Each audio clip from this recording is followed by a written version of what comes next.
mümkin. Галиге барам дип тамашачыны бер ымсындырып, бер кызыктырып торса да, Галиге бармады ул. Исемнәре матур булып та. 6 дистәне артта калдырган Хәмдүнә Тимергалиева әлдә залны дер селкетерлек тамаша ясады туган көне уңаеннан. Энергияны ул тамашачы алкышларыннан һәм янында булган яшь җырчы егетләрдән ала күрәсен. Юбилей концертына Лилия Галимова барып, Хәмдүнә Тимергалиеваны тыңлап кайтты. Кайсы җырын тыңлады икән шунбай? Җырның йыртыгы юк.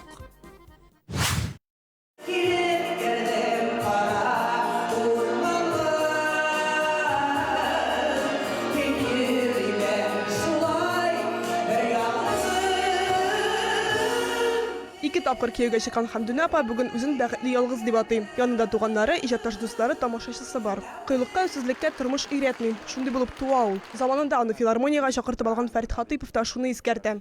Кыюсыз дип әйтмәс идем инде. Чөнки ул инде шомарган концертлар белән йөргән бит инде.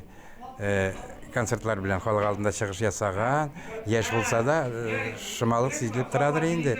Халык әйбәт принимать итә, халык белән аралаша беләдер инде ул. Үсезлеге заманында филармониядән китүнең бер сәбәбе. Шуннан мөстәкыйль җырчы тормышы башлана. Анда да төрлесе була. Әйтик, барысында үз эшләргә өйрәнгән Хәмдүнә апаның бер вакытта да дуэт җырлаганы булмый. Ә моннан берничә ел элек ул эстраданың иң кызу һәм тынгысыз җырчысы белән сәхнәгә чыкты.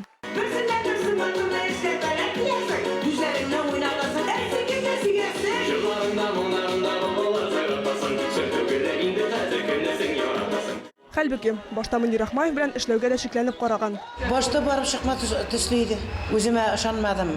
Кем беләндер мен дуэт җырлаганым юк бит беркашында. Үземә ышанмадым.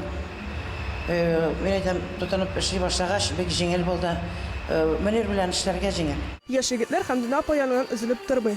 Ул аларны җырларга, җырчы булырга өйрәтә.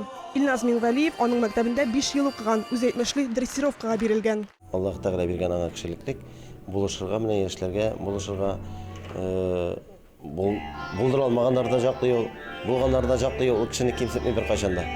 Һәрбер кешене җырлатырга тырыша. Хәмдүнә ул һава торышы шикелле. Ул Куран, ул яңгыр, ул яшен. Парадокс та әле ул. Карашы белән егып сала торган Хәмдүнә апа кайгыртучан дус икән. Бик тугры дус. Менә әйткән сүзендә тора торган дус. Аннарысын unutmay turgan dus менә.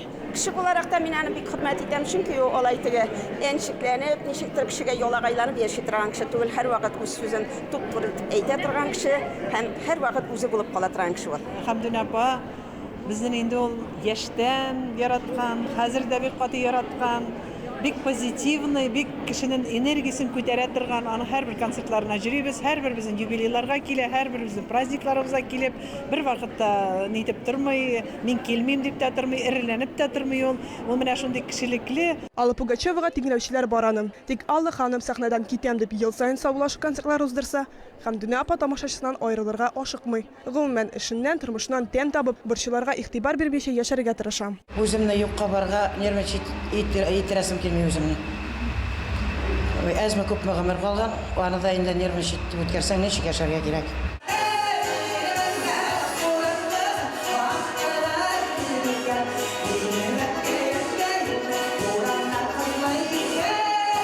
Татар җыры фестивалендә легенда титулын яулаган Хәмдүнә апа яшьлек сире белән дә уртаклашты. Бөтен дөнья турында яхшы итеп уйласаң, яшь каласың икән. Лилия Галимова, Игорь Романов, Казан телерадиокомпаниясе.